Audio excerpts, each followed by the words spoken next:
Welcome back to Real Roots Radio. My name is Payton Burdette. I am happy to be joined by Dave Carroll of Hammertowne. Dave, how's it going? Going good, Peyton. How you doing? I'm doing well. I want to talk to you a little bit about your journey. First off, as a songwriter, your journey as writing songs kind of began right as you started to learn to play guitar. What was it about songwriting that kind of captured you right off the jump? If there was probably one person, one writer, or one experience probably that motivated me, it would be Tom T. Hall. Hmm. Tom T. Hall and I are from the same hometown. So is Scott Tackett, who's also a member of Hammertown. But actually, my first live concert, I would have been 12 years old, was the Tom T. Hall concert when he came to our hometown of Olivefield, Kentucky on 4th of July weekend. And that was long before I ever even started to learn to play guitar or thought about playing music. But I recall how the simplicity and the stories of his songs influenced me then. I probably didn't even realize it until later on in life when I actually became intrigued and got bitten hard by the bluegrass music bug and started to write myself. But hey, if you're going to have an influence when it comes to songwriting, Tom T. Hall is the one to have. Absolutely. I mean, Tom T. Hall an influenced, I mean, literally generations of both country and bluegrass artists. Um, what about Tom T. Hall do you think connected so closely with you? Not only being from the same area, but just like about his music, because obviously a lot of the music people know from him isn't necessarily bluegrass. But what was it about Tom T. That really influenced your bluegrass music? Tom T. Hall could tell the story of your life in a song in a way as if you were reading it off a paper, as if you had written a letter to someone, like the homecoming, for instance. I mean, like the first lines, I guess I should have written, Dad, to let you know that I was coming home. I've been gone so many years, I didn't realize you had a phone. I mean, that's just the most conversational, and that's the way he wrote music. And ironically enough, another part of Tom T's influence, my brother-in-law, Jan Evans, who I just lost weekend before last, who was like a brother to me, grew up with Tom T just outside of Olivefield. So I got the inside of his stories about going to school with him and them playing and all that. So the Tom T Hall roots run much deeper for me than just the fact that we share the same hometown. I can see a little bit of that Tom T in the title track off your guys' most recent record. You can learn a lot from a song. You kind of begin, it opens with you talking about like your mom, how she could tell kind of what mood you were in by the music you were playing. Can you tell us a little bit just about that song? Mama said that she could always tell just what I was thinking when I grabbed that old guitar and picked out a line or two. Yeah, because that's true. A guitar for a guitar player, it doesn't really necessarily have to be a guitar, but it's kind of sometimes it speaks for you, and the way that you play and the way you manipulate an instrument often reflects, how you're feeling at the time. Ironically, that particular song, I had had that hook for a long time, and it was one of those that it just didn't want to come out. But I'll tell you what put the song over the top. I had a really dear friend of mine. She lost her mother to Alzheimer's a few years back, and I was working, didn't get to attend her funeral and show my respects. I was coming home the afternoon that they actually laid her to rest, and just a little ways from my home, here in Eastern Kentucky, a little town called Flat Gap, is the most beautiful sunset. I mean, when you come up over this ridge, it's always beautiful. There was something about that sunset on that day that prompted me to write the chorus of the song first. Something to help you say goodbye to loved ones as they move beyond that setting sun. You can learn a lot from the song. I went home and wrote the song that evening, and I've been carrying the hook around for a long time. Ironically enough, that song has become so special to those people, to that family, and so many other people. But you really can learn a lot from a song if you listen to the lyrics of some of the great songs out there, because they talk about ordeals that people go through every day in life. And so that particular song was just kind of my depiction, of that theory and the influence that music has had on not only on me, but on so many people that I know. When you look at some of the other songs you've written over the years, both for your group or for other people, are there any other songs that still to this day like stick so close to your heart or that you still like hold dear? Yes, those pictures mean a whole lot more these days. Is a song that I wrote after the passing of my mother back in 2017. And that song probably has resonated with more people. I still get to this day, and that album was released in 2019, um, entitled Pictures. Hmm. And I still, to this day, there's rarely a week goes by that I don't get a message or a text or from someone about how that particular song has influenced their life. I would have people come up to me after shows and tell me that when they heard that song and they listened to the lyrics, that it prompted them to go back home and get their photo album out. And so that song will always be, and also I go back to my first commercial cut, which is "The Game Is Over," that the Hmm. Lonesome River Band recorded on the 1991 album of the year, "Carrying the Tradition." That was literally the second song I ever wrote in my life, and quite a story about how fate intervenes. Sometimes uh, there was a great studio engineer and musician here in Eastern Kentucky. Joe knew him well, worked in the studio many times by the name of Otis Dillon. He had a studio called River Track Studios, which was in Louisa. He ended up moving to West Virginia. But anyway, my first band I had just formed, went in to do my first project, had just written that song. Tim Austin, who was the founder of the Lonesome River Band, happened to be in the studio that day. He had just started Doobie Shea Studios. He had brought some 8-DAC reels down for Otis to help him with, heard the song. They ended up cutting it. It's just, if I hadn't been in the studio that day, if Tim hadn't been in the studio that day, if Otis hadn't have put our track in while Tim was there, there's just a lot of things that had to add up for it to happen, and it happened that way. So I reckon back to that one because that was my first real song I ever wrote, and was my first commercial cut. The stars really aligned on that one. Is almost out of your control in a way. It was. It's just sometimes fate intervenes, and there was a lot of moving parts with that scenario that had to work, and they all lined Yeah. up. So, and that's come out to be, I don't know how many different times that song's been recorded. The Riverband actually recorded it twice because they re-recorded on their chronology albums, one of their chronology albums. I think it was the volume one, but so things like that, and with this particular type of music, bluegrass music is so much unlike any other because of things like that. You have these personal experiences that happen and things that probably wouldn't work in any other genre of music, but I'm just grateful to be a part of it. I was going to ask you what it is about bluegrass music, both the music itself, but then also the community, whether that's in studios with bands or out in the festivals meeting people. Like, what is it all about bluegrass that has kept you in it for so long? It's the people. I mean, to start with, you have to have a love for this music. Um, it's one of those, bluegrass compared to some other genres, it's almost a small sample size type music.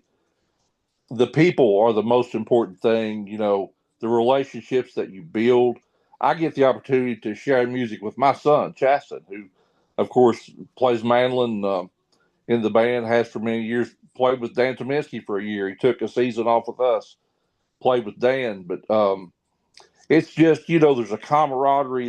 It's a family thing, that it's not just a genre of music. It's not fans and artists. I mean, we're just, listen, some of my best friends now in this business 30 years ago, 32 years ago, when I first started, I would never, I still look up to them, but I revered them, would never have imagined that I would have the personal relationships with them that I do now.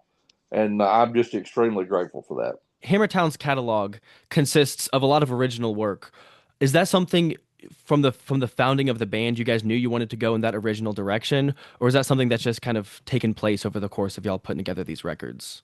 No, that's just something that happened.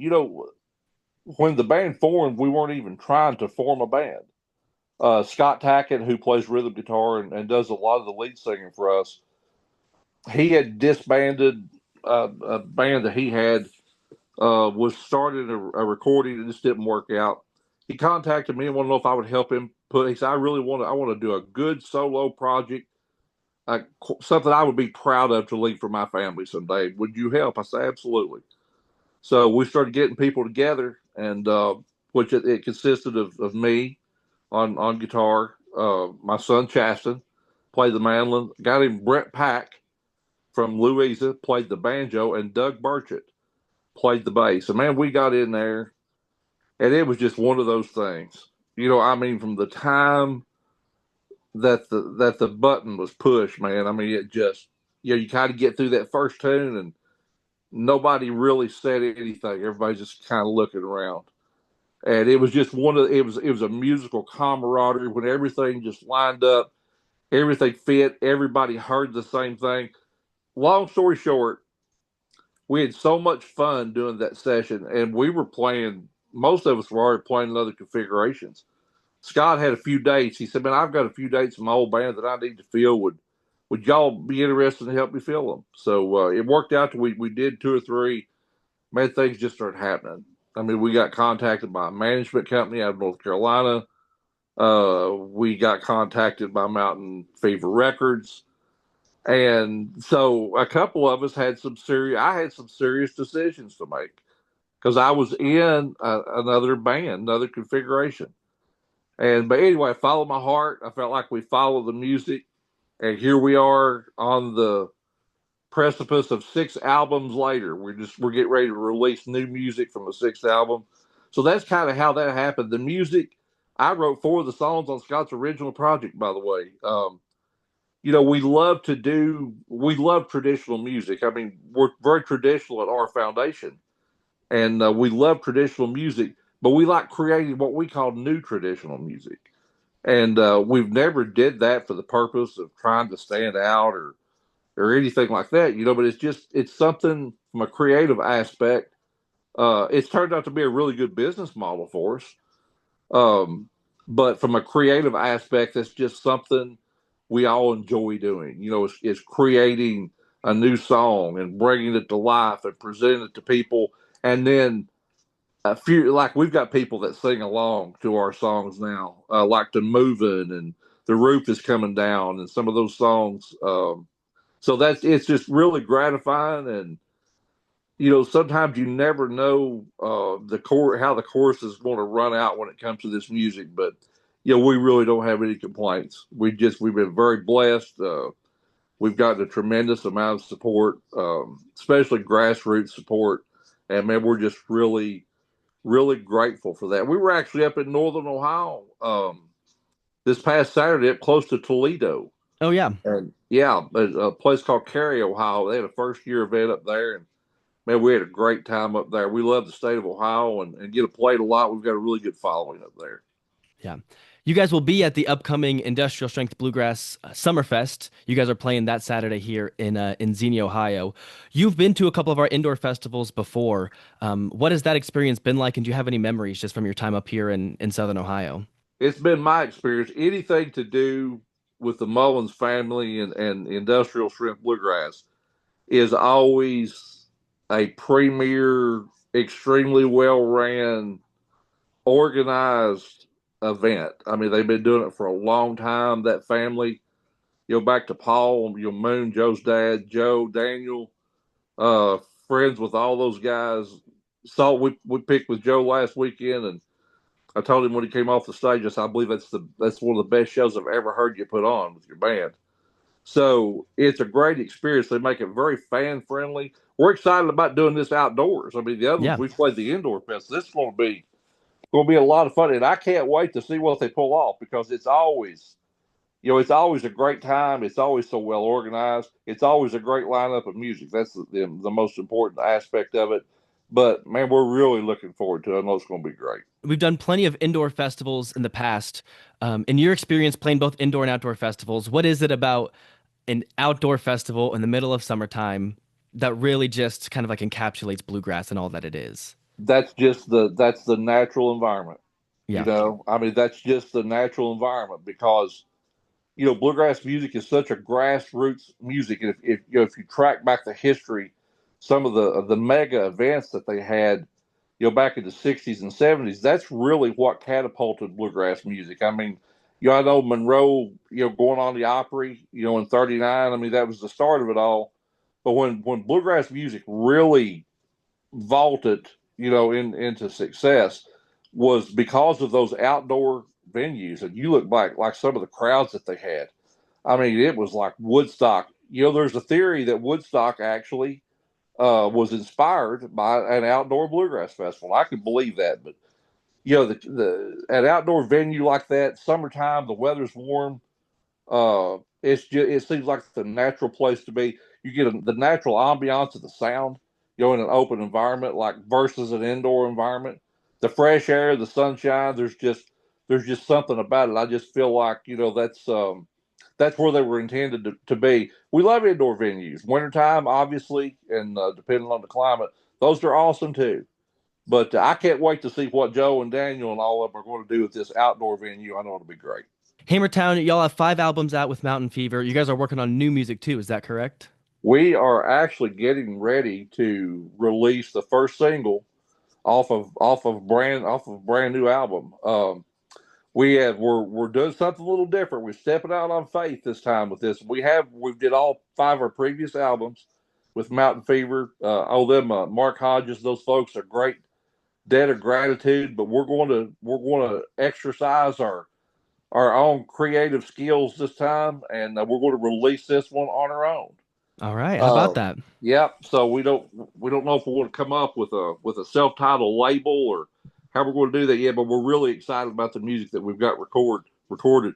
The first song that we're going to record is one that I wrote, uh, entitled "That's What Kentucky Means to Me," and it encapsulates everything from racehorses to Bill Monroe to Loretta Lynn, and we've got some fantastic special guests that are singing on this. The great Don Rigsby is singing on it, the great Larry Cordell, and the Wow. great Ricky Watson. So this thing turned out so good, and we're so excited to share that with everyone. But we started doing the song right after I wrote it at the tail end of last year, and man, it's already, you know, it's become a favorite it's a fan favorite. So we are so excited to get that thing released and get it on radio. We're excited for new music from y'all as well. Dave Carroll of Hammertown, new music on the way. In the meantime, you can catch them here in Xenia, Ohio next month on July 19th at the Industrial Strength Bluegrass Festival. Dave, I appreciate you for your time, and I'm looking forward to the new music. Hey, Peyton, I've really thoroughly enjoyed it, man. Appreciate you having us on. Appreciate Joe and Daniel and everyone letting us be a part of this fantastic event up there. And we're going to have a big time in Xenia, Ohio. Absolutely. Absolutely. Hi, thanks for watching. If you liked our video, be sure to give it a big thumbs up and hit subscribe so you'll be notified when we have new videos posting. Be sure to check out some of our other content as well. Thanks for watching.